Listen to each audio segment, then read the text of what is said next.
Aquí empezamos a grabar la clase del día de hoy, que es el 23 de marzo de 2021. Ahora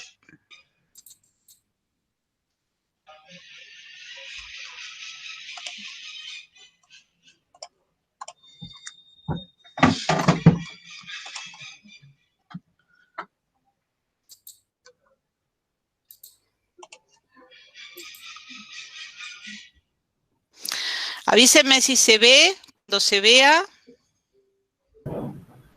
¿Se ve? Sí, sí, perfecto. Bueno. ¿Acá mejor o no? ¿Te ve entero o no? ¿Ahí?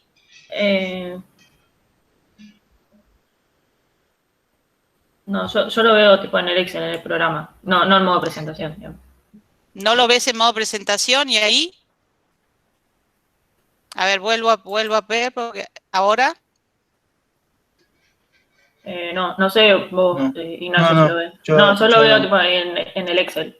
Igual en se el ve bien. PowerPoint, sí. Sí, en el PowerPoint. Sí. Bueno, espera, vuelvo a esto y bueno, no entiendo por qué, hay algo que no está Sí, funcionando. no sé, porque en teoría cuando apretás ahí se tendría que presentar. Sí, me pasó toda la tarde. Bueno, lo voy a poner Bueno. así que me es más fácil. Dígame si no corren. Bueno, yo voy a empezar esto que es la introducción a la modelización, los modelos y sus propósitos, que es del ciclo 2021 de la materia de investigación operativa. Ahí corrió la transparencia porque no se movía. Sí, perfecto. Bueno, perfecto, entonces funciona.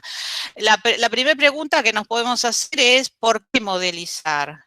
Y hay dos, buena parte de esta parte está tomada de un trabajo de Jean-Marc Bussard. Jean-Marc Bussard fue profesor mío cuando yo estudié en Francia y es ingeniero agrónomo y es doctor en ciencias económicas y se dedicó mucho a la modelización y sobre todo a todo el tema del riesgo en la agricultura.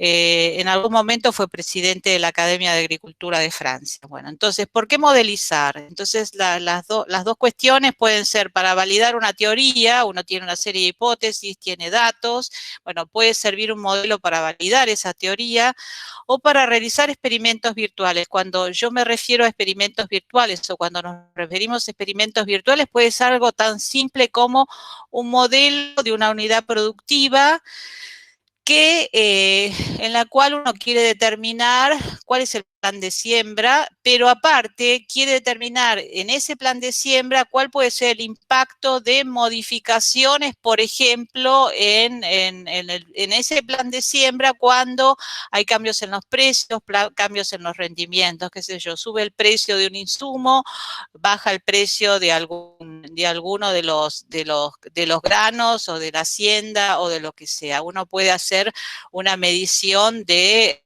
impacto de determinadas modificaciones en variables, de incorporación de tecnología, de cambios en las políticas.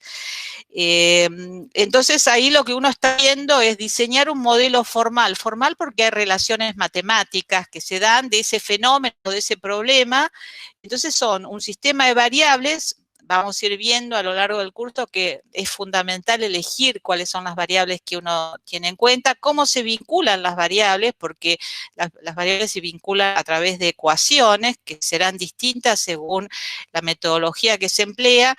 Y esto, lo que dice en la parte final es importante. Se supone que se comportan modelos en los cálculos de la misma manera que los elementos correspondientes en el mundo real. Porque se supone que el modelo, si es un modelo, lo que está es representando, está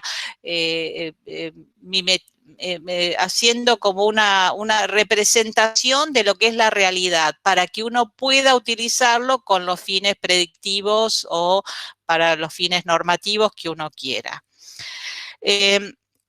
Yo siempre uso, yo soy muy reiterada operativa, esta frase de Albert Einstein, no solo porque es Albert Einstein, sino porque a veces uno se zambulle muy rápido y decir, bueno, ¿qué método voy a usar? ¿Voy a usar programación lineal, simulación Monte Carlo, el método de decisiones robustas, bueno, lo que se nos ocurra?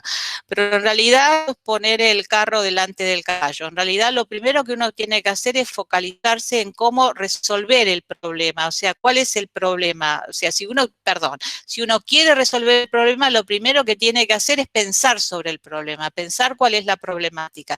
Y ahí lo que dice es, si uno quiere resolver un problema, uno debería emplear 55 minutos, o sea, la mayor parte del tiempo, en pensar acerca del problema y 5 minutos en las soluciones.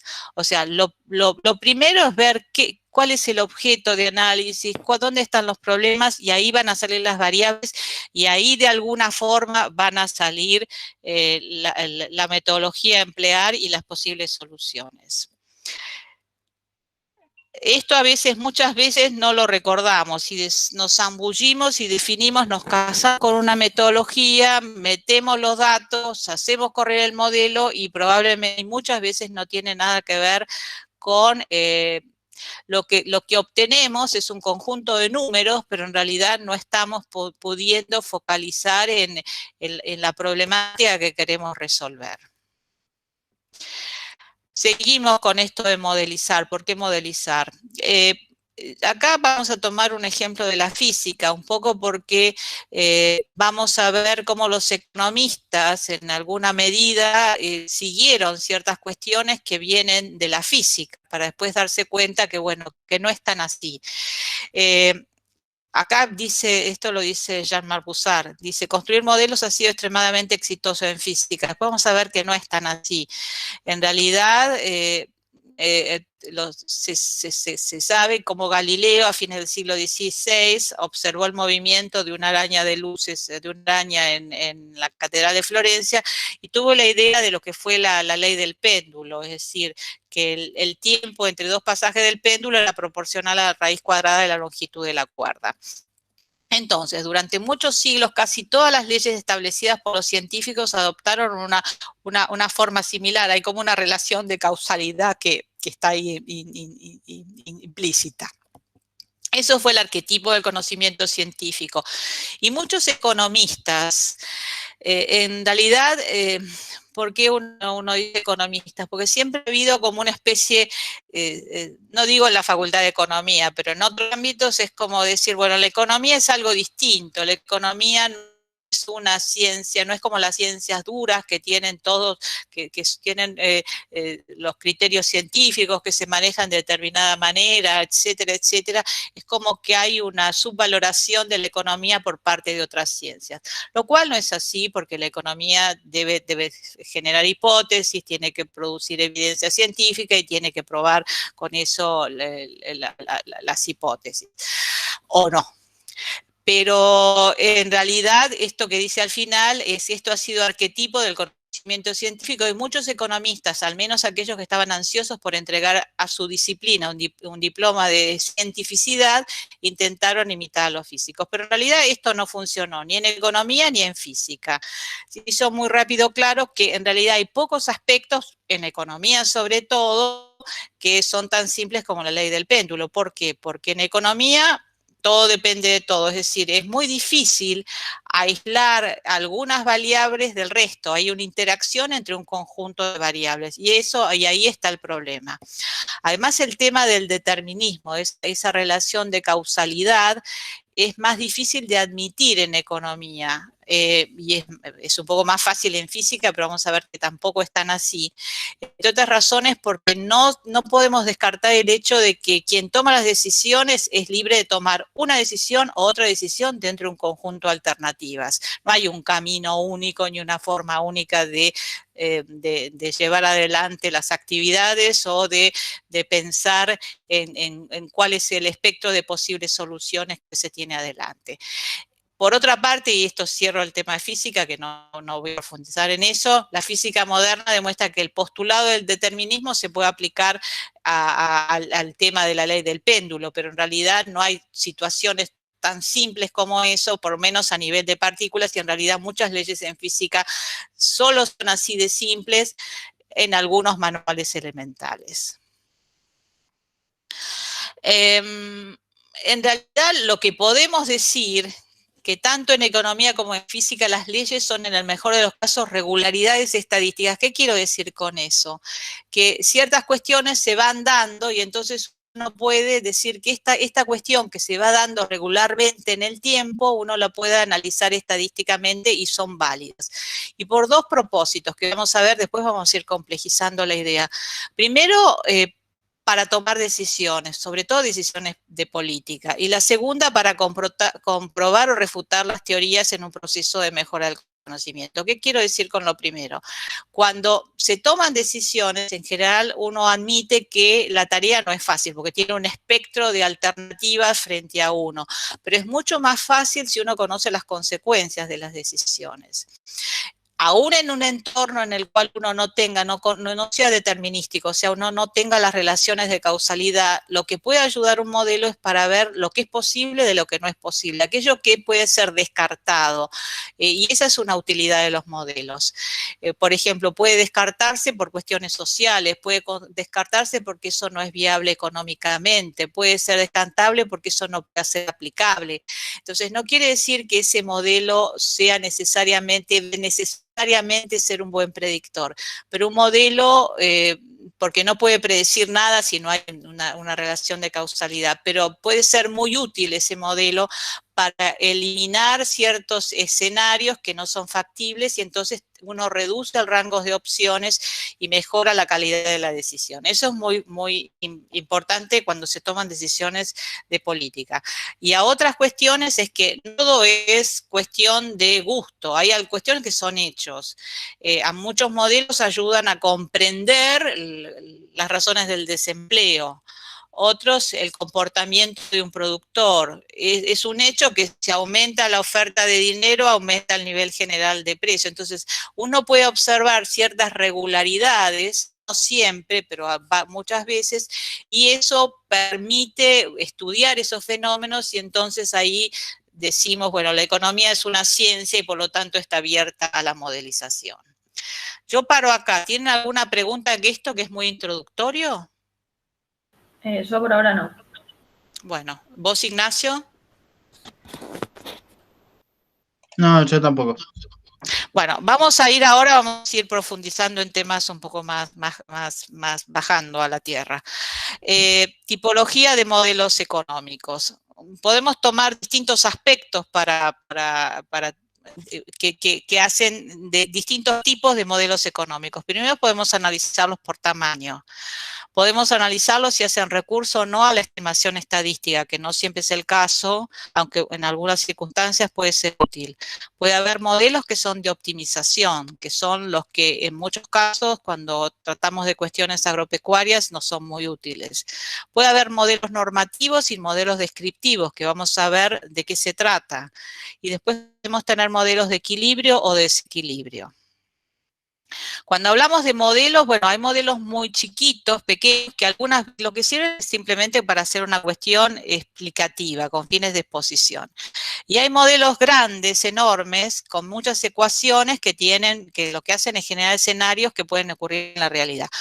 Por ejemplo, hay modelos, y yo cito el caso de Gerardo Pedri hace algunos años en un área de la Secretaría no sé si era Ministerio o Secretaría, pero no importa, pasó por distintos estadios. Pongamos que fuera en una época que fuera Secretaría de Agricultura o Ministerio de Agricultura, había un área de modelos, y en el área de modelos los usaban para negociaciones internacionales. Y también los usaron tenían modelos multimercados que simulaban distintas situaciones en los mercados de granos. O Guillermo Fishman, que fue porque se murió el año pasado, un economista argentino con el cual trabajé hace un montón de años. Él coordinó, él vivía en Francia, coordinó en la Unión Europea un modelo que se llamaba Simles, que lo que permitía era medir el impacto de políticas ambientales y políticas sociales en el sector sector agropecuario en Europa. Esos modelos son modelos que requieren de mucho financiamiento, son exigentes en términos de datos, de software, de computadoras, y esto que agregué ahí, y de equipos capacitados. Eso es fundamental. Ahora, eso no digo que el modelo Seamless no haya sido útil, ni que no hayan sido útiles los modelos que se utilizaron en la Secretaría de Agricultura, pero no es seguro que sean los más útiles. En realidad, lo que hay que tener presente es que el modelo más grande, con más datos, no necesariamente va a tener resultados más confiables que uno más pequeño si la teoría que está por debajo no es mejor. Y por el otro lado, son modelos que, como dije antes, requieren de muchos datos, de mucha información. Y entonces, producir los datos correctos es el primer requisito para que valga la pena ampliar de un modelo pequeño pasar a un modelo más grande. Y aparte, los fondos, y depende de lo que estemos hablando, y son modelos que requieren de un trabajo operativo entre muchas instituciones, muchas personas y con fines muy precisos. La otra es el recurso a la estimación estadística. Uno puede hacer una estimación estadística, puede utilizar la estadística en cualquier modelo, en casi cualquier modelo. Después tenemos los modelos econométricos, que son una clase específica de modelos que requieren, bueno, métodos específicos, habilidades específicas. Lo que tienen modelos, y es una cualidad, es que son modelos chicos, son modelos pequeños. Pero en muchas ocasiones, o en la mayor parte de las ocasiones, salvo que estén imbricados en otro tipo de modelos, el problema es que dependen de supuestos de coeficientes que son constantes en el tiempo. Y en general, los coeficientes en economía no necesariamente no tienen razones reales para ser constantes en el tiempo. Acá hay una explicación de un modelo que se ha empleado, es un modelo ya de algunos años, que es el sistema de demanda casi ideal, que en inglés es el Almost Ideal Demand System, que es un modelo de demanda de consumo, que es utilizada por los economistas para estudiar el comportamiento del consumidor. Este modelo da lo que obtiene es una matriz de elasticidad de la demanda directa y de precios cruzados, pero está suponiendo que las preferencias de los consumidores son estables a lo largo del tiempo. En realidad, eso es un supuesto que es muy fuerte y que es muy muy difícil de sustentar, porque la experiencia nos indica que es muy volátil, las preferencias de los consumidores son muy volátiles. Entonces, ahí es un inconveniente y algo que hay que tener en cuenta, que hay ciertos coeficientes que se utilizan en algunos modelos, y en este es el caso de muchos modelos econométricos, que son constantes en el tiempo. Y en la economía hay ciertas que son muy dinámicas. Este modelo me puede servir para ciertos agregados, yo puedo decir alimentos, alojamientos, no sé, ciertas cuestiones que tengan que ver con transporte, o sea, puedo trabajar con cuestiones más agregadas, pero cuando voy yendo a cuestiones más específicas que me definen más las preferencias de los consumidores, ahí puedo tener problemas porque no va incorporando los cambios. Sería lo mismo que tener un modelo donde yo las variables que definen la tecnología no las puedo modificar a lo largo de muchos años. Entonces voy a tener un modelo que no me está representando lo que realmente está sucediendo. ¿Por qué son populares los modelos que hacen recurso a la estimación estadística? Porque yo puedo tener una prueba de hipótesis y entonces yo puedo tener, y me siento segura, que tengo este coeficiente significativo con un umbral del 5%. Entonces, eso está bueno. Ahora, siempre cuando uno plantea un tipo de modelo tiene que fijarse cuáles son los supuestos. Esos modelos, en general los modelos estadísticos, tienen hay algunos supuestos como, por ejemplo, cómo es la distribución de los residuos.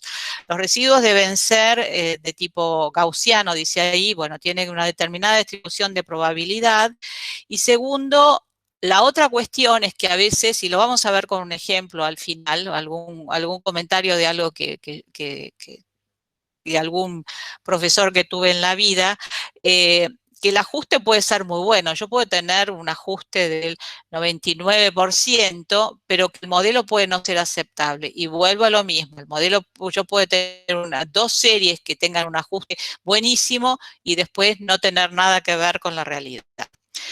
Y la otra es que el nivel de aceptación estándar, yo digo menos del 5% de probabilidad de que la hipótesis nula puede generar datos similares. Es muy arbitrario. Yo estoy fijando un umbral para decir, bueno, acepto la hipótesis nula, la rechazo la hipótesis nula, todo lo que ustedes quieran. Pero puede ser que una probabilidad del 0,05 de estar equivocada es pequeña si estoy haciendo una apuesta repetitiva. Pero puede ser altísima si estoy trabajando con temas que tienen que ver con la vida de la gente. Entonces, en ese caso, un 5% de probabilidad de fracaso es alto. Por eso, las estimaciones estadísticas son útiles, tienen un potencial, no hay que dejarlas de lado, pero tampoco hay que sobrevaluarlas. A veces lo que pasa con los modelos es que hay ciertos modelos que se ponen de moda. Se pone de moda la programación lineal, eso fue hace algunos años. Se pone de moda la simulación Monte Carlo, perfecto. Se pone de moda el método de decisiones robustas. Entonces, todo el mundo aplica para situaciones diversas ciertas metodologías y eso no es así. Hay que pensar en los supuestos, pensar en el problema y pensar cómo se aplican. Y si tenemos los datos para poder plantear, utilizar esa metodología.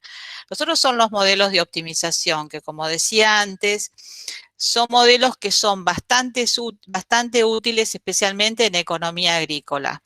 En realidad lo que tienen de interesante es que la posibilidad de maximizar funciones de gran número de variables, pero que deben satisfacer restricciones. Las restricciones, si ustedes, no sé si conocen algo de programación lineal, las restricciones definen las restricciones de los recursos disponibles, la tierra, el flujo, los fondos disponibles, puede ser si tengo capacidad de almacenaje, puede ser, según sea la cuestión, la maquinaria en determinados momentos del año. Hay restricciones porque los recursos disponibles no son infinitos.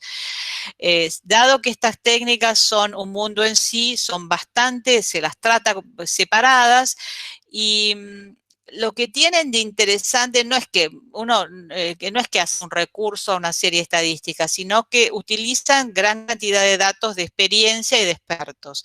Uno puede trabajar con encuestas, puede trabajar con focus group o puede trabajar con opiniones de expertos y volcarlas en estos modelos. Y esto es importante. Y por eso último es que también se usa mucho en economía agrícola, donde muchas veces la información se obtiene de esa manera. El método simplex, que es el que se utiliza para programación lineal, yo no voy a avanzar mucho porque esto van a tener que hacer algún ejercicio más bien para pensar de esta clase para la que viene y después el tema lo van a ver con Rita Marra. La programación lineal es diríamos, el arquetipo de una metodología de optimización, que puede ser maximización o puede ser minimización, como les dije antes que empezáramos. Estos modelos tienen igualdades, pero también tienen desigualdades. Y esto es importante cuando están en juego problemas como puede ser el desempleo. Uno puede tener que menores iguales a determinada capacidad de oferta de trabajo, o algunas cuestiones en las explotaciones agropecuarias, por ejemplo, restricciones en el uso de la tierra. No tengo más que esta cantidad, superficie de tierra de determinada calidad, o tamaño de instalaciones. Estoy hablando, qué sé yo, de un tambo, tengo un tambo con tal tipo de característica, de tal capacidad de vacas en ordeño. Entonces, esas son ciertas cuestiones que tienen que ver con las desigualdades y que tienen que ver con toda esa cuestión que permite hacer un juego, que permite representar de una manera un poco más ajustada a la realidad. ¿Hasta acá preguntas? De mi parte no. Dale. Si hay algo que no entienden, me paran, o que quieren que lo explique de otra manera. Después tenemos modelos normativos y descriptivos. Lo que hemos venido hablando hasta ahora son más bien modelos descriptivos. El propósito de quien está modelizando es imitar el comportamiento de los sistemas económicos, cómo se comportan los productores, qué pasa con el desempleo, qué pasa con el comportamiento del consumidor. Pero también existen modelos normativos que en realidad son muchos modelos que que sirven de ayuda a la decisión, que sirven para dar un consejo al que toma decisiones. Y el arquetipo, el que más se ha usado, que ya lo mencioné varias veces, es el modelo de programación lineal que le puede aconsejar a un productor, decir qué superficie de qué cultivo puede sembrar o le conviene sembrar, más allá de toda una batería de información que dan los modelos de programación lineal.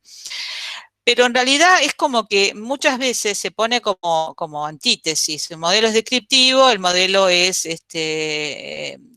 normativo. Pero en general, para poder dar un consejo sensato, como dice ahí, un modelo tiene que partir de un buen análisis de la realidad. O sea que primero hay que hacer un buen modelo descriptivo para poder utilizarlo como modelo normativo, porque si no, yo tengo que poder replicar la realidad, poder hacer una cuestión descriptiva, reflejar, por ejemplo, si fuera un modelo de programación lineal de una explotación agropecuaria en una determinada zona, tengo que poder representar el comportamiento de productor, las alternativas tecnológicas que tiene, las restricciones que tiene en su empresa para poder después utilizarlo desde el punto de vista normativo. Si no, eso no sería posible. Bueno, acá está diciendo lo mismo. Un modelo de optimización como el de programación lineal puede ser utilizado como descriptivo si se admite que los productores maximizan su ingreso de manera que pongan en funcionamiento un plan óptimo, aunque ese modelo en su inicio puede ser descriptivo. Sí, descriptivo. A la inversa, un modelo estadístico que sea puramente descriptivo puede usarse de manera normativa si los resultados, en realidad yo analizo ese modelo, me sirven para tomar decisiones de política. Yo analizo este modelo, me da un determinado resultado, yo digo, bueno, esto que es puramente descriptivo, pero lo puedo utilizar para después tomarlo como base para una determinada política que defina, qué sé yo, precio de suba de un determinado insumo, un subsidio en particular o cualquier otro tipo de instrumento de política que se me ocurra. Los modelos también pueden ser estáticos o dinámicos. Cuando uno habla de estático o dinámico, lo que uno está teniendo en cuenta es que introduce el tiempo en el análisis. Ahora, en muchísimos modelos estáticos y dinámicos, en general, muchos modelos de crecimiento, si yo sé cuál es el futuro, en realidad termina siendo que es estático, aunque yo diga que es un modelo de crecimiento. Hay muchos modelos que son los que utilizan las hipótesis de expectativas racionales, que son muchos modelos que se utilizan en macroeconomía, que lo que hacen es establece que las predicciones sobre el valor futuro de las variables económicamente relevantes hechas por los agentes económicos no son erróneas, sino que se trata de errores de tipo aleatorio. Entonces, cuando yo estoy suponiendo ciertas cuestiones en las que supongo que conozco el futuro, también en realidad, aunque el modelo parezca que es un modelo dinámico, está siendo un modelo de tipo estático. Pero vuelvo a decir, cuando uno está planteando que el modelo es estático o dinámico, lo que está incorporando es el tiempo, pero para incorporar eso tiene que incorporar y hacer supuestos sobre lo que pasaría con las variables a lo largo del tiempo para poder hacer esa consideración. Si uno supone que ya sabe lo que va a pasar en el futuro, en realidad, aunque uno está haciendo una proyección, una cuestión de perspectiva, en realidad el modelo termina siendo estático. El modelo dinámico se va retroalimentando de lo que va pasando, va generando así cuestiones sucesivas en el tiempo. Eso es un tipo de modelo dinámico. Los modelos pueden ser de equilibrio o desequilibrio. En general, acá lo que dice es que, bueno, todo el mundo quiere tener un modelo de equilibrio, pero en realidad casi todos los modelos estáticos también son modelos de equilibrio, mientras que la mayoría de los modelos dinámicos son modelos de desequilibrio, en el sentido que aunque los mercados yo los dibuja como que parezcan en equilibrio y los ingresos son iguales a los egresos, lo que está pasando es que la mayoría de las decisiones en el modelo son tomadas sobre la base de información imperfecta porque son modelos dinámicos donde el tiempo está siendo considerado y lo que pasa hacia futuro yo no lo conozco. Yo sé lo que pasó en el pasado, yo no sé lo que pasa en el futuro. Entonces ahí ese modelo también termina siendo un modelo dinámico y un modelo de desequilibrio. Por otro lado, hay modelos en los cuales, y eso no, eso es el modelo de decisiones robustas, que incorporan cierta información en periodos largos, y en realidad lo que hacen es considerar una cuestión de arrepentimiento. Yo podría haber tomado otra decisión y por no haber tomado esta decisión tengo un costo. Es lo que llaman el regreto, el arrepentimiento. Entonces puedo cambiar el plan porque esto me generaría un costo determinado. No se preocupen que esto lo van a ir viendo distintos tipos de modelo a lo largo de la materia. Entonces, hasta acá es esta primera parte. Después, estos son los modelos en términos generales, los tipos de modelos según tamaño, si es de equilibrio, desequilibrio, normativo, descriptivo, estático, dinámico. Se puede profundizar en cada uno de ellos, pero por ahí lo vamos a ver en algunas cuestiones con alguna cuestión más aplicada. La otra es qué pasa de específico con la economía agrícola y los modelos. Yo puedo usar los mismos modelos que en la economía en general, en la economía agrícola, pero para eso tengo que tener en cuenta que la economía agrícola o el sector agropecuario tiene características particulares y algunas de ellas son: la decisión de producir depende del tiempo, te dan en el tiempo; la producción agrícola es riesgosa, el riesgo; y las fincas, o sea, las explotaciones y los hogares están vinculados, están relacionados. Entonces,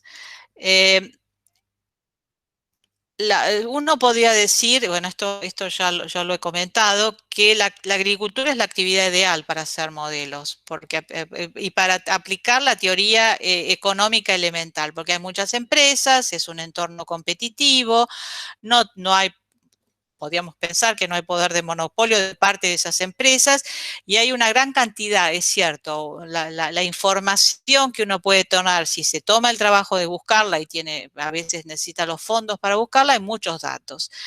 Por eso fue estudio de investigación econométrica cuando surge la economía agrícola, que es una hermana más tardía de la economía, de la ciencia económica. Pero muy temprano lo que se vio, y lo vieron los economistas, es que hay dificultades, porque en realidad hay que percibir la economía, lo que decía antes, hay que percibir la economía agrícola, tanto a nivel de finca como sectorial, de distinta manera. Las explotaciones o las empresas agropecuarias o las fincas son unidades económicas chicas. Algunas pueden ser más grandes, pero salvo, y esto es un ejemplo en general, puede ser otro caso, que tenés un tipo de vino en particular que puede tener una participación muy importante del mercado, ese no es el caso en general. Entonces, uno puede pensar que eso podía facilitar hacer modelos de finca, porque tenemos pequeñas unidades privadas sin poder de monopolio, los precios se toman y la única pregunta es cuánto hay que producir al precio que tenemos, pero eso no es así. Y vamos a ir completando la idea. Después podemos tener modelos sectoriales y globales. O sea, el modelo puede describir el comportamiento de los productores individuales, pero también yo puedo tener muchos modelos individuales de finca y por distintos métodos de agregación de los modelos, que hay modelos muy interesantes, puedo construir un modelo regional, puedo construir un modelo sectorial, puedo construir un modelo de una zona en particular. Es como que uso los modelos individuales como ladrillos para hacerme determinadas preguntas. ¿Qué pasa con la mano de obra en el momento de la cosecha de la manzana en el Valle de Río Negro? Bueno, entonces puedo tener eso y tener mercados comunes que pueden ser el mercado de la manzana o el aprovisionamiento de maquinaria en determinado momento o la mano de obra. Y entonces eso, y sobre todo algunos de esos modelos que son sectoriales y globales, son útiles para analizar las consecuencias de políticas. La otra cuestión es que no siempre cuando yo hablo de algo que es pequeño, quiere decir que sea simple. Una es lo que decía antes, la decisión de producir depende en gran medida del tiempo, porque todos los cultivos no requieren atención en la misma temporada y lo que abre el camino a múltiples producciones. Lo que quiere decir que los modelos de empresas agropecuarias, de explotaciones, de fincas, son en realidad multiactividad, ¿no? Hay casos que habría que ver cuáles son, que tienen una actividad, podemos decir, bueno, tenemos tambo, tenemos producción porcina, pero en general, que en algunos casos son más parecidos a una actividad industrial. No digo que lo sean, pero tienen más similitud. Pero en general son modelos que son de múltiples actividades. Porque en realidad depende del tiempo, o sea, el cultivo, o sea, nosotros los cultivos en el tiempo no tenemos una ocupación siempre todo el año, no es que siempre se producen autos, se produce trigo, se produce cebada, se produce maíz, etcétera. Acá hay un ejemplo de Europa, pero es bueno. El ejemplo dice que en Europa Occidental la cebada requiere casi los mismos insumos que el trigo, mientras que el rendimiento y los precios son bajos. En tal caso, muchos economistas, cuando hablo de economistas, hago un economista en general, puede predecir cero producción de cebada. Si yo tomo datos estadísticos y tomo eso, digo, bueno, esto no va, esto no se produce cebada. Pero sin embargo es ingenuo llegar a esa conclusión, porque la cebada en realidad se cosecha antes que el trigo, entonces ahí hay mano de obra y hay maquinaria que puede estar ociosa, que tiene un costo de oportunidad muy bajo y que puede ser utilizada en ese momento. Y entonces ahí hay una racionalidad detrás de eso, porque siempre hay que entender ciertas cuestiones que se dan, no hay que decir, bueno, esto no es racional, esto está mal, en realidad hay una lógica y eso es un poco quien modeliza, lo que va es buscar detrás de por qué se dan ciertos comportamientos y eso es lo que tiene que volcar en el modelo, no decir, bueno, yo voy a hacer un modelo superador, no. El modelo tiene que partir de la realidad y después incorporar algunas cuestiones que hagan que, bueno, que se incorpore tecnología. Bueno, veremos cómo, si es que no se incorpora, ¿por qué? Esas preguntas son las que se empiezan a hacer. Entonces, si eso se ignora, lo que pasa es que se llega a un modelo que es completamente equivocado. La otra que es riesgosa, esto es así. Primero porque la producción agropecuaria está sometida a riesgos climáticos, bióticos y abióticos y esto es así. Y segundo, porque los precios son volátiles. Los mercados agropecuarios, algunos dicen que son mercados caóticos. Entonces, es más difícil uno puede decir, bueno, que hay unas tendencias, analizo los 5 últimos años, qué mercados analizo. Bueno, puede darle toda la vuelta. Pero en realidad hay son mercados que son riesgosos. Y entonces, como hay riesgo, hay incertidumbre, entonces, bueno, ¿cuál es el precio? ¿Cómo defino ese precio? Bueno, eso es lo que también es otra cosa que complica. Por eso, no se puede, en general, uno puede decir, hago un modelo con riesgo y hago un modelo sin riesgo. Ustedes en el curso van a hacer, en su mayor parte, un modelo que no incorpore el riesgo en forma explícita. La clase que viene vamos a hablar un poco más de riesgo. Pero en realidad uno no puede plantear un modelo, van a hablar algo de simulación Monte Carlo y ahí está incluido el riesgo. Uno no puede plantear un modelo que no incorpore el riesgo porque no estaría siendo un modelo que represente la realidad. Y la otra cuestión es que los hogares y las explotaciones agropecuarias están relacionadas y que las decisiones muchas veces están imbricadas. ¿Cuánto tiempo libre se debe tomar? ¿Qué ahorro tengo que reservar? Hay muchas cuestiones que tienen que ver con el consumo de la familia y en algunos modelos uno puede incorporar algún tipo de restricción que, por ejemplo, y volviendo al riesgo, yo digo, bueno, yo tengo que por lo menos cubrir estos costos, ahí puedo yo poner costos de impuestos o otros costos que son necesarios cubrir, pero también tengo que cubrir la escuela de los chicos, el consumo familiar en alimentos, bueno, lo que sea. Y eso hace que yo esté pidiendo que en realidad las posibles oscilaciones, o sea, las posibles pérdidas por factores que me pueden ocasionar, ligadas al riesgo, que me pueden ocasionar algunas pérdidas, trato de minimizarlos porque tengo que cubrirlo porque estoy en una explotación que en realidad parte de sus ingresos deben ser destinadas a cuestiones que tienen que ver con el núcleo familiar. Entonces, muchas veces los modelos tienen que construirse teniendo en cuenta decisiones de los hogares y decisiones de producción simultáneamente. Bueno, esto es una cuestión muy genérica de la programación matemática, que en realidad, bueno, ahí decimos que no es totalmente, es el nombre que debería tener. Ahí tenemos una función para optimizar, una función objetivo. Tenemos recursos disponibles, tenemos que los recursos, primero que no pueden ser negativos, no pueden tener valores negativos, y tenemos una serie de restricciones. Y eso es, entonces construimos un sistema de ecuaciones simultáneas que se puede construir con una matriz o se puede construir de otra manera, y hasta en algunos casos, cuando tenemos pocas variables, pocas actividades, podemos hacerlo de manera gráfica.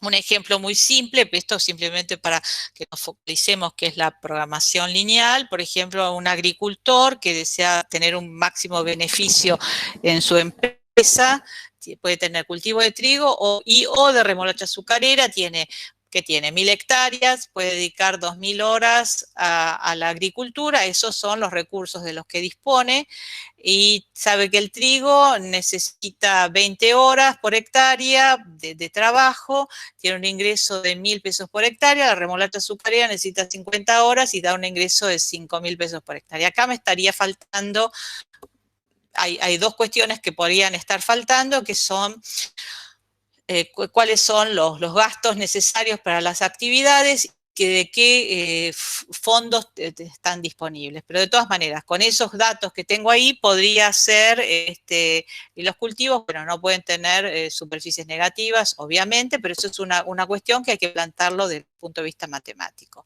Es fácil. Esto es muy fácil. Acá lo que tendríamos es un modelito de programación lineal de 2×2 que puede resolverse gráficamente. Y este es diríamos que es el comienzo para cualquier problema de planificación agrícola, se puede plantear en este mismo marco. La otra es, nosotros tenemos modelos dinámicos. Los modelos dinámicos se dan en el tiempo. Y estos modelos uno puede tener programación lineal que sea multiperiódica o recursiva, que se da en el tiempo, bueno, yo estoy haciendo una cuestión de perspectiva hacia futuro.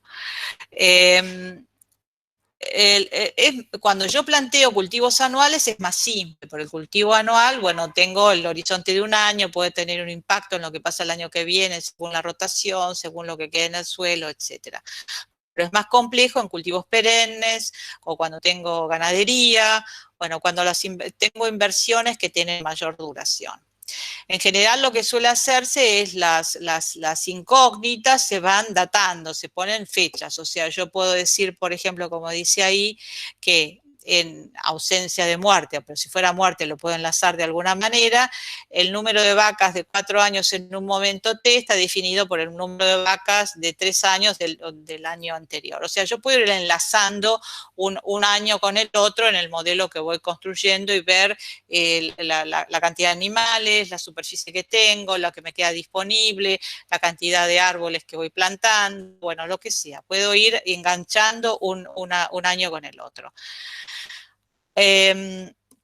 Ahora, también aquí yo puedo decir, bueno, tengo un multiperiódico o tengo un recursivo. Cuando yo tengo un multiperiódico, en general lo que uno plantea es que tengo una optimización al final del periodo. Por ejemplo, tengo una plantación forestal y entonces yo analizo el resultado después de, qué sé yo, 10, 15 años.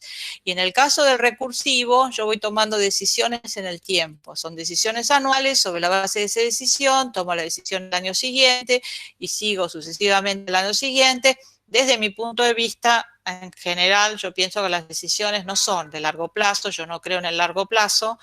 Uno va revisando las decisiones porque los planes que uno va haciendo los va monitoreando, va viendo lo que pasa y va tomando decisiones sucesivas.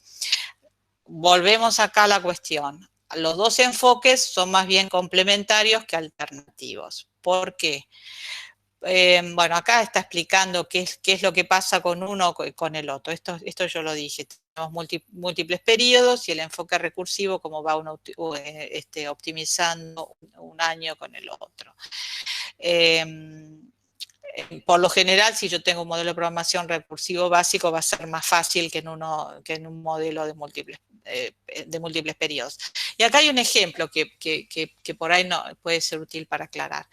Cuando se toman decisiones, yo si quiero hacer un plan, por ejemplo, a futuro remoto, primero, muchas de las decisiones que se toman, de las decisiones de los planes sobre los cuales se decide, muchos no se terminan implementando tal cual como fueron plasmados en el papel.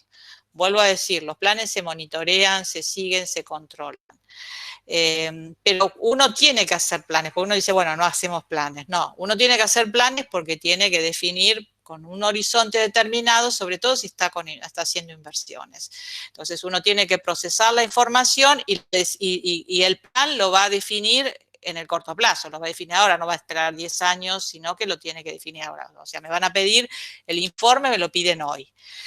Pero, por ejemplo, si yo debo construir, por ejemplo, un galpón, por ejemplo, tengo hacienda o es una ganadería, ¿cómo se llama? Tambo, lo que quiero. Entonces, tengo posibilidades de criar ganado o de lo que fuera, necesito ese galpón. Bueno, o son cerdos. Bueno, supongo que tomo un horizonte para la planificación de 10 años. Entonces, ahí lo que digo, bueno, necesito una programación en periodos múltiples, una multiperiódica, para contestar mi pregunta. ¿Me conviene hacer ese galpón que va a tener, supongamos, me fijo el horizonte en 10 años?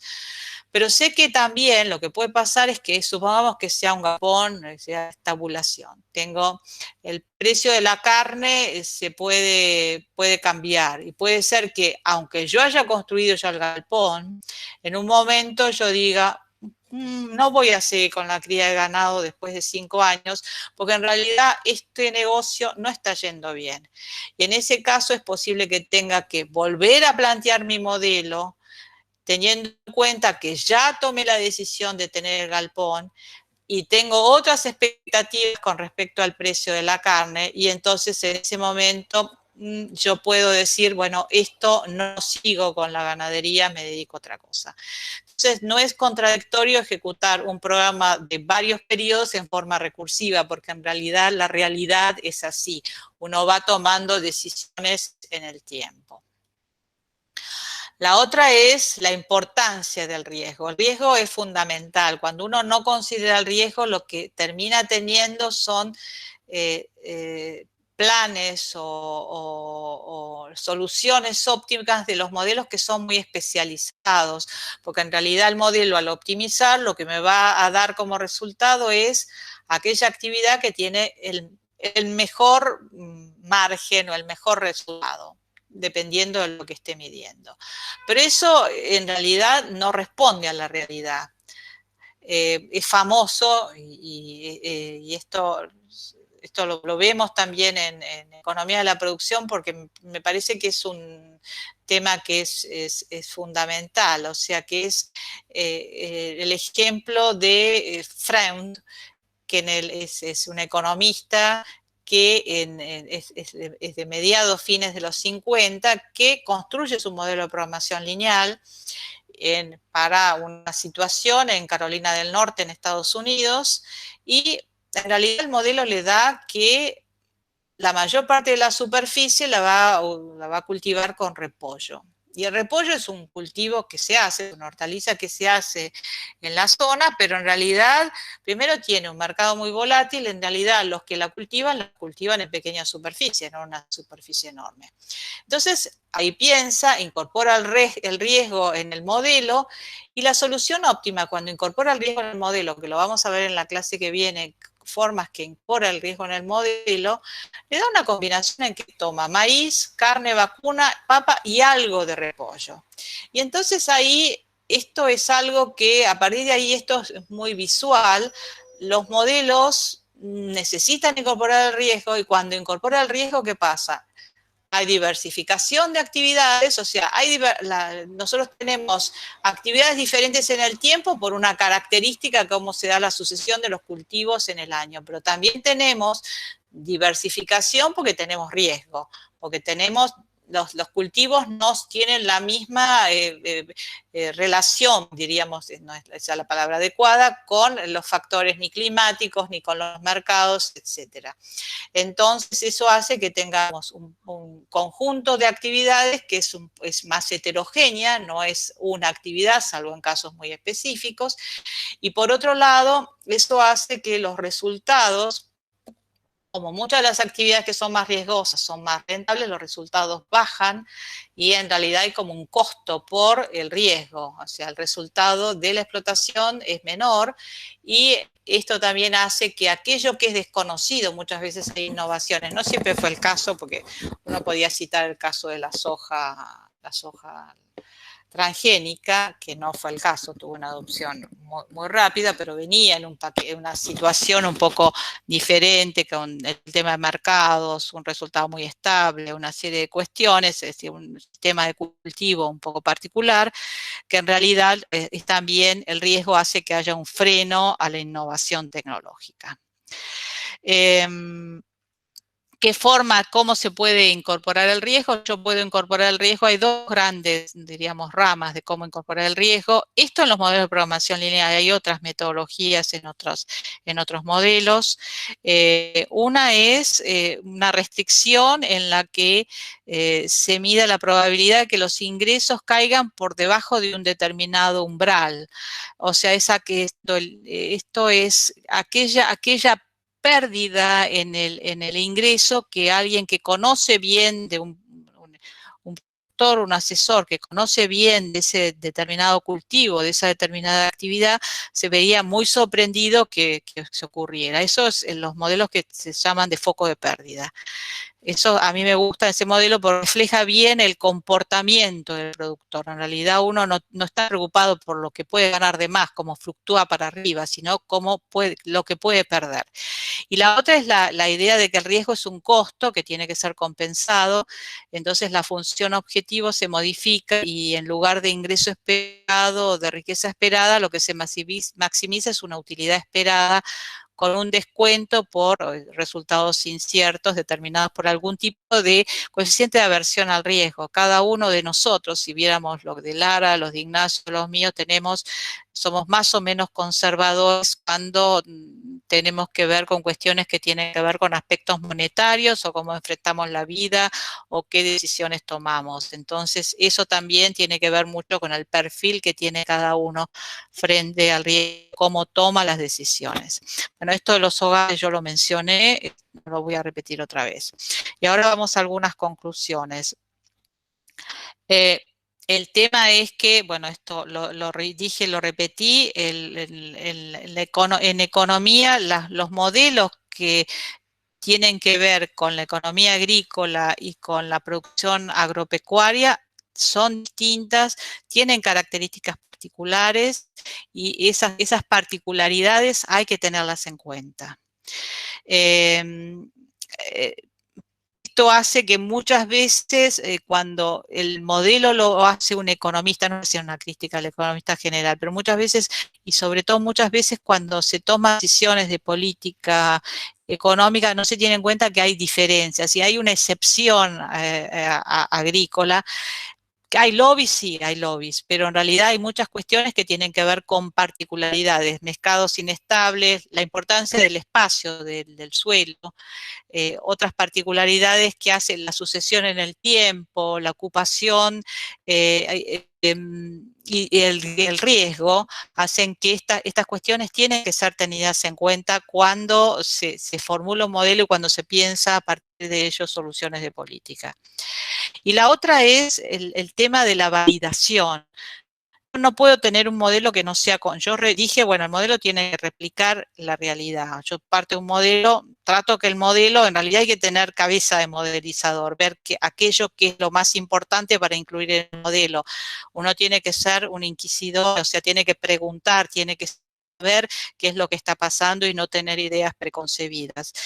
El modelo tiene que ser validado, uno tiene que poder replicar la realidad y para eso tiene que ver las diferencias entre ese modelo funcionando y lo que ocurre en la realidad, como fue en el caso de lo que hablamos del repollo y lo que pasaba con el repollo en el modelo de Carolina del Norte. Hay distintos modelos, uno puede hacer un modelo que tenga muchas restricciones de manera de forzar que sea parecido a la realidad, eso no está bien. Uno tiene que dejar que el modelo tenga libertad para que se puedan tomar decisiones. Si no, yo estoy forzando y mi modelo en realidad replica la realidad porque estoy haciendo un modelo que es exacto y no me sirve mucho para hacer predicciones. Entonces, todo eso hay que tenerlo en cuenta y según la metodología que se emplean distintas formas de la validación. Bueno, acá está la cuestión, el comentario de Bussard utilizando la econometría, dice que simplemente que un modelo es un razonamiento de tipo experimental que consiste en formalizar las ideas que podemos tener buenas o malas sobre un determinado fenómeno para sacar consecuencias, pero que esa formalización matemática tiene que ser útil, es una herramienta experimental y que permite modelizar la realidad. Y como en toda experimentación, el modelo tiene que ser validado, verificando la coherencia entre los resultados y la realidad. O sea, un buen modelo tiene que ser contrastado. Yo les voy a dejar para que ustedes vean tres, lo tienen en la presentación, tres modelos. Ni es para que ustedes hagan este tipo de modelos, ni es para que ustedes comprendan hagan una disección de estos modelos, pero cómo se usan esos modelos y todos fueron hechos no por gente que yo no conozca, sino el primero que es un modelo para el análisis de cuestiones ambientales en sistemas agrícolas, estrategias de rotación de cultivos y control de malezas, es un modelo de una empresa agropecuaria en la cual lo que planteó es, dado el enmalezamiento, distintas estrategias para poder hacer el control de malezas, y tomando el criterio de riesgo de foco de pérdida, el que mencioné hace un momento, es un modelo de programación lineal. Ese modelo es un modelo interesante, permite incluir muchas cuestiones técnicas. El tema es que para poder definir qué es en el momento en el cual habría que tomar determinadas prácticas de manejo y cuándo sería el momento, diríamos, el umbral a partir del cual habría que tomar a implicar esas prácticas de manejo, empezamos, eso lo hicimos María Marta Di Paola y yo, se necesitaría mucha más información detallada en lo agronómico. Nosotros no seguimos con el tema, pero me parece que es una temática que debe ser de las modelizaciones que más, por lo menos a mí más me interesó de las que hice, las que trabajé en ese tema. El otro es el efecto de las políticas económicas de los agricultores, los consumidores y la degradación del suelo. Ese es un modelo regional. Ese fue trabajado por Daniel Deive, que es un colega con el cual yo compartí trabajos cuando viví en Francia, y ese es un modelo regional, es un modelo agregado, ustedes lo pueden ver, y ahí se ven todos los tironeos entre las decisiones de los productores, la cuestión de los consumidores, los aspectos sociales y la conservación de los recursos. Ese modelo es interesante por eso. Y lo último es un modelo macroeconómico predominantemente agrícola para analizar el impacto del cambio climático. Ahí dice con cuestiones de eficiencia y equidad, lo van ver, tienen el esquema del modelo, es un modelo en el cual trabajó Jean-Marc Bussard, pero me parece, vuelvo a decir, no es que pretenda que ustedes estudien esos modelos y los conozcan en profundidad, sino para que vean potencialidades para la construcción de los modelos. Vuelvo a esto y con estas preguntas yo termino, pero díganme si hay algo que quieren preguntar. ¿O se durmieron? No. Yo hago solo una consulta, que fue también una de las preguntas que mandé. Como en Argentina, en un país como que las políticas económicas infieren... A ver, espera un Sí. minutito. Lo que voy a hacer es, termino con esto, corto la presentación y hablamos cara a cara, porque yo termino con esta. Entonces hagamos eso. No, si hay algo, yo ahora digo porque si no, y prendo la luz acá porque estoy en oscuridad. Yo acá, estos son algunos errores, o sea, algunas cosas que uno fue viendo a lo largo, o sea, son temas chiquitos, pero son esas cuestiones que o dicen los alumnos o algún profesor nos lo dijo alguna vez. La primera dice, una matriz de programación lineal, ¿con qué propósitos lo sabemos? Bueno, esto me pasó una vez en un curso de estos de investigación operativa hace algunos años. Yo no daba clase al principio, daba más hacia la mitad, ya se había dado toda la parte de programación lineal, y yo llego al aula y les digo, ¿qué están haciendo? estamos haciendo un modelo de programación lineal. ¿Para qué? Yo sigo esperando la respuesta. En realidad estaban reentusiasmados armando una matriz de programación lineal. El tema es que no tenían claro que el para qué. O sea, el para qué era un modelo de finca, de explotación, de programación lineal, en la cual lo que estaban poniendo son las distintas actividades, las distintas restricciones según los recursos disponibles, para hacer una optimización del plan, cuál sería el plan de actividades conveniente para ese tipo de explotación. Yo lo que estoy contestando es muy simple, pero a mí me hubiera gustado tener una respuesta aproximada a eso, porque no es muy complejo lo que les acabo de decir.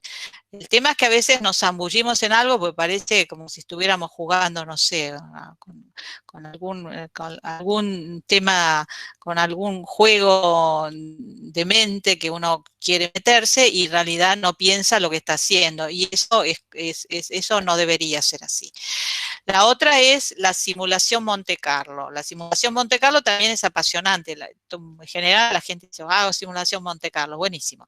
En una de las especializaciones, en la especialización en formulación y evaluación de proyectos agropecuarios y agroindustriales que se dicta en la Escuela para Graduados Alberto Soriano de la facultad, esa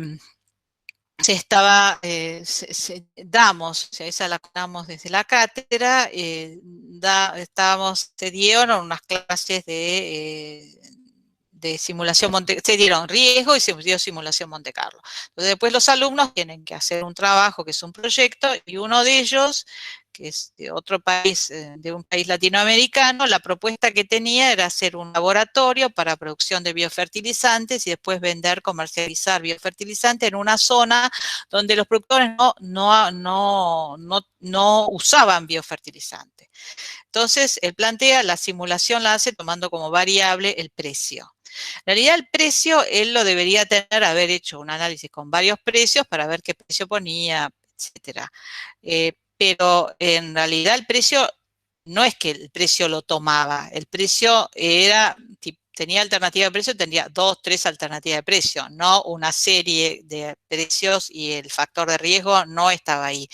En realidad, desde el público, le contestó un compañero de él que es docente de la cátedra, es jefe de trabajos prácticos, y le dijo, me parece que te equivocaste de variable, porque la variable es el grado de adopción, porque es un insumo que no es conocido, entonces la pregunta puede ser, ¿los productores van a adoptar el biofertilizante? Esa es la pregunta, por eso es importante formular bien el problema. El otro es, y esta es una pregunta de un examen que nosotros tomábamos cuando en la época antes de la pandemia, tomábamos algunas preguntas escritas y después pasábamos una parte oral donde intercambiábamos algunas ideas. Y entonces, supongamos que tenemos una matriz de programación lineal y tenemos diferencias en la capacidad de uso de los suelos. Y la pregunta es si eso es lógico o no es lógico y por qué lo voy a poner. En realidad uno pone diferencias en la clase de capacidad de uso de los suelos siempre y cuando las distintas capacidades de uso del suelo me den por resultado en los cultivos o en las actividades resultados diferentes. O sea, si no es lo mismo el trigo en clase 1 que en clase 4 o si no es lo mismo la ganadería, digo cualquier cosa en el bajo que en el alto. Porque en realidad estoy teniendo dos actividades que son distintas. No es lo mismo la ganadería en el bajo que la ganadería en el alto. No es lo mismo el trigo en un suelo de capacidad de uso de 1 que en un suelo de capacidad de uso de 4. No sé si en 4 lo haría o no lo haría. Entonces son esas las cuestiones que uno tiene que tener y abrir la cabeza, porque por ahí si las similitudes en los suelos son tales que el resultado de la actividad sea el mismo o similar, es la misma actividad, con lo cual no tengo recursos distintos, tengo el mismo recurso, aunque yo agronómicamente diga, bueno, son distintos. Si no, tengo que abrirlo porque tengo actividades que son distintas, tengo que modelizar de una manera distinta. La otra es, y tiene un poco que ver con lo que decía antes, y esto fue una publicación de una investigadora que tenía, bueno, una matriz de Excel donde tenía supuestamente una matriz de programación lineal. Y tenía todos los datos para distintas localidades, creo que eran en la provincia de Buenos Aires, de rotaciones. Está bien, era bárbaro. Entonces corría los modelos con las rotaciones, tenía las superficies, que era. Pero en realidad estaba como estaba prefijada la rotación y entonces lo que tenía era un resultado. El tema es que detrás de una empresa, detrás de una rotación, está alguien que toma decisiones, una mujer y un hombre que toma decisiones. Uno no puede obviar eso, no puede obviar que hay un decisor o una decisora que puede pensar igual o distinto y que hay alternativas. Entonces, el modelo no sirve si no hay una persona detrás que define. Y la última, es cuando yo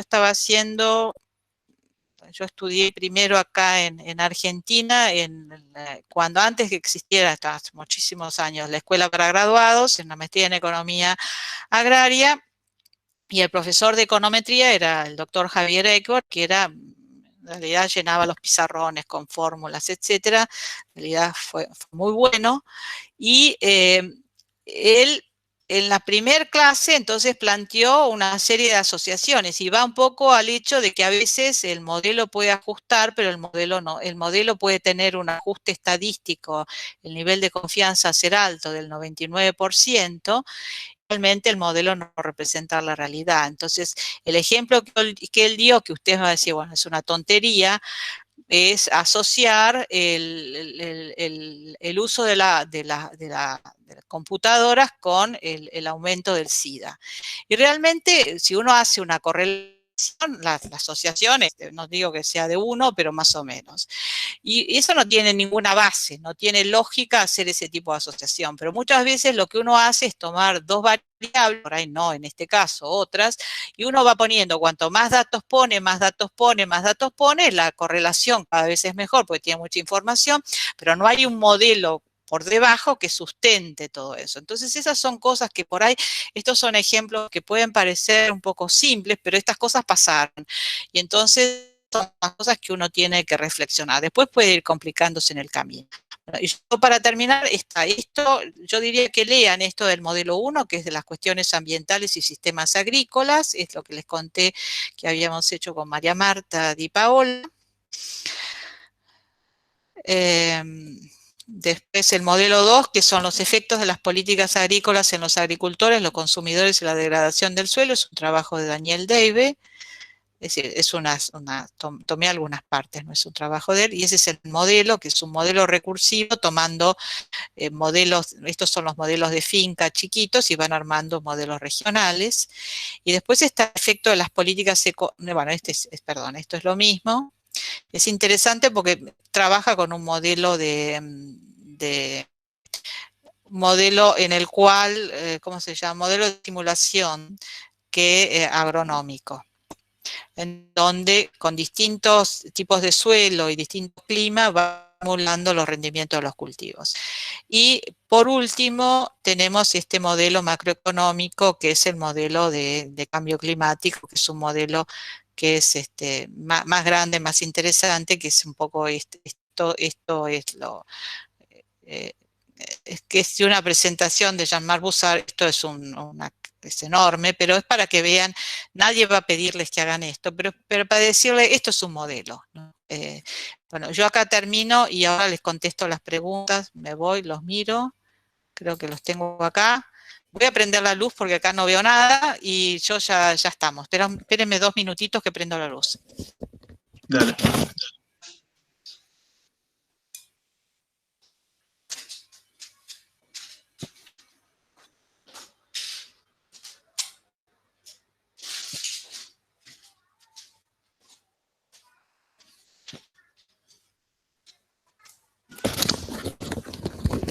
Bueno, ahora los escucho yo a ustedes. No, la única pregunta con que me quedó, así bien. Te deben haber quedado puntual, muchas más, pero no importa. Sí, obvio. Si dentro de los riesgos que podemos tomar hacia la actividad agrícola, no sé si más ligado como a la Argentina, podíamos poner como las políticas económicas que se toman. No sé cómo relacionar o meterlo dentro de los riesgos, pero como acá en Argentina siempre las medidas por ahí te pueden llegar a cambiar de un día al otro por cómo las tomamos acá, ya sean nada, impositivas o no sé, cualquier Si política es, que se tome, digo. no, eso que vos decís, yo no me estoy acordando el nombre, porque en realidad cuando uno dice, bueno, a las políticas del gobierno puede ir, bueno, uno podía simular cambios, porque que digas que tenemos una carga impositiva alta, en realidad va de suyo, no es que más riesgo, es simplemente un costo más alto, eso está puesto ahí. El Sí, tema es las modificaciones. exacto, a eso Que iba yo. yo tengo o no retenciones, bueno, eso lo tengo, ¿viste? En realidad, más o menos tengo un horizonte que ciertos gobiernos es más proclive que lo pongan y cuando la situación macro se pone más difícil, es más probable que tenga retenciones. Inflación, bueno, eso tampoco, esas cuestiones son cuestiones que yo ya tengo que tener incorporadas. Hay algunas otras cuestiones que yo estoy pensando, un trabajo de Marcela Cristini de algunos años, donde ella lo que incorporó, Marcela Cristini es una economista de Fiel, y nosotros hacemos así, cada 2 años reuniones de modelización. Y una vez ella analizó eso que vos estás diciendo, pero con el tema de las políticas en ganadería. Al modificar cierta política en ganadería, lo que hizo fue que hubiera bueno, una eliminación, una baja enorme en el stock ganadero, porque yo te digo, bueno, no me acuerdo exacto el tipo de política que fue, pero eso fue muy fuerte. Yo me voy a fijar en el trabajo, que lo debo tener, nosotros hacemos publicaciones de los trabajos de los talleres de modelización y yo los paso, porque es un poco lo que vos estás diciendo, porque uno tiene que poder traducir esa política de alguna forma, porque yo te puedo decir Exacto. que tengo impuestos altos, bueno, ya lo tengo, eso no me genera un riesgo más alto, me genera un costo más alto, yo sé que tengo mis costos acá. No, exacto, exacto. En el otro caso es una política que se tomó y lo que generó también es una pérdida, yo no me acuerdo, yo ahora no me estoy acordando del nombre, pero cuando vos me lo dijiste dije Marcela Cristine, yo me lo voy a anotar y les paso. No, porque fue interesante, porque ella hizo está bien, los modelos de Marcela son cosas más complicadas, pero yo se lo voy a pasar para que lo vean, porque en realidad ella lo que midió es eso, el impacto de cierta política y cómo impactó en el stock de ganadero. Eso me parece que es importante tenerlo presente, eso que decís vos, Ignacio. Ok, Así que, perfecto. eso Sí, es así. En realidad, lo que vuelvo a decir, este país es muy riesgoso, pero eso no me sirve para modelizar, ¿viste? no, no, Este país, o sea, ciertas cuestiones, porque riesgo también hay en Australia porque hay sequía, es decir, tampoco vamos a decir que estamos autocentrados, porque economistas que han trabajado en el tema de riesgos, seguros y qué sé yo diría que entre los australianos y otros países hay un montón. No es el caso de la Unión Europea, no es que no se trabaje en riesgo la Unión Europea.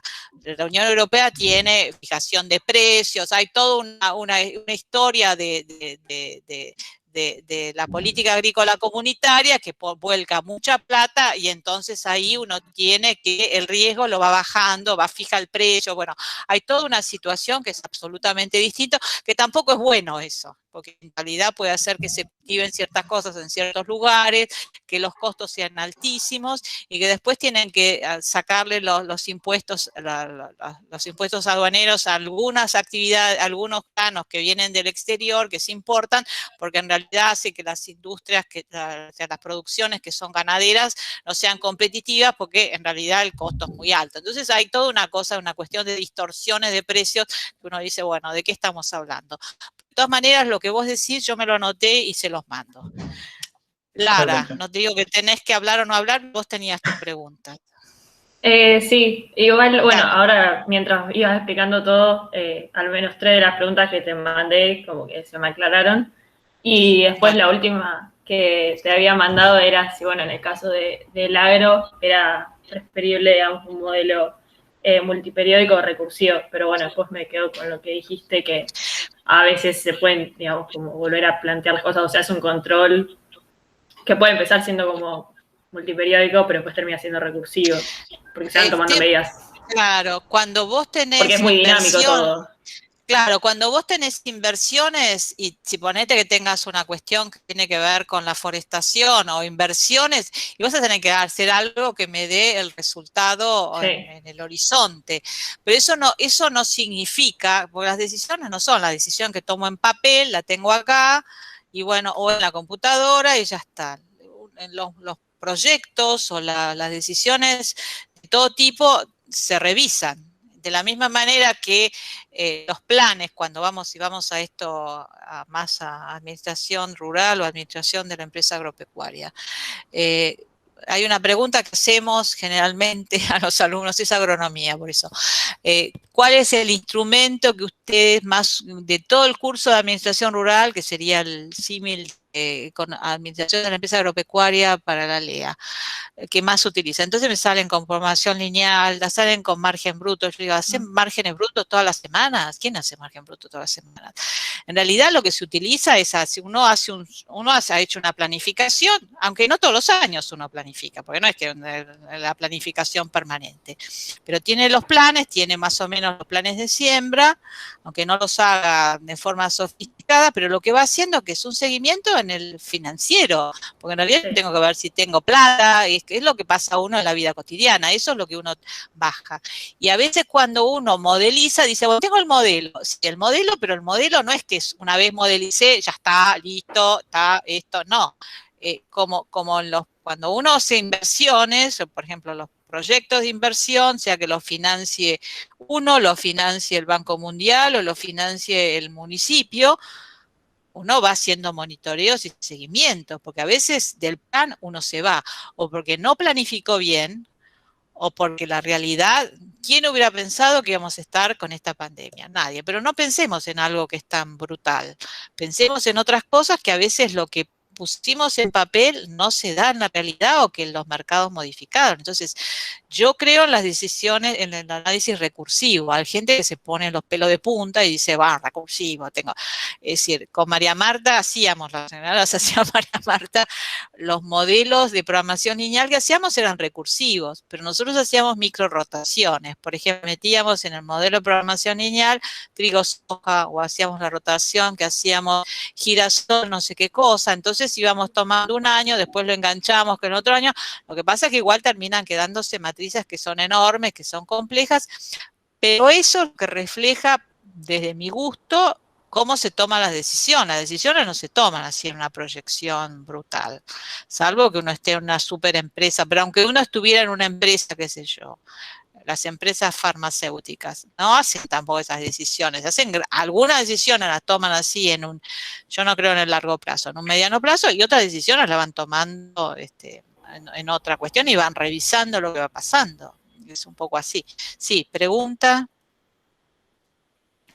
¿No? Yo, por ahora ¿No? Bueno, vamos a ver. Yo lo que les pido es que lean el trabajito de Jean-Marc Bussard esperen, yo no me acuerdo porque yo pedí una cosa a unos y otras. El trabajito de Jean-Marc Bussard de riesgo, que lo tienen ahí colgado, yo se los mandé. Yo se los mandé también por las dudas, pues decían que había problemas para ingresar al SED y entonces dije, no ustedes, sino es algo que circuló. Y no, esto no los pedí a ustedes, les pedí a los de ¿cómo se llama? Les pedí a los de Economía de la Producción. Bueno, yo les pido que lean el trabajo de Jean-Marc Bussard, porque el trabajo de Jean-Marc Bussard es como que le da una orientación el riesgo, lo ven en una cuestión más amplia. Las preguntas las hicieron y vean, hay una ejercitación que es el caso Sharif, que es un caso real, creo que es un productor pakistaní, que me lo pasó Jean-Marc cuando estuvo aquí en la Argentina en el 2019.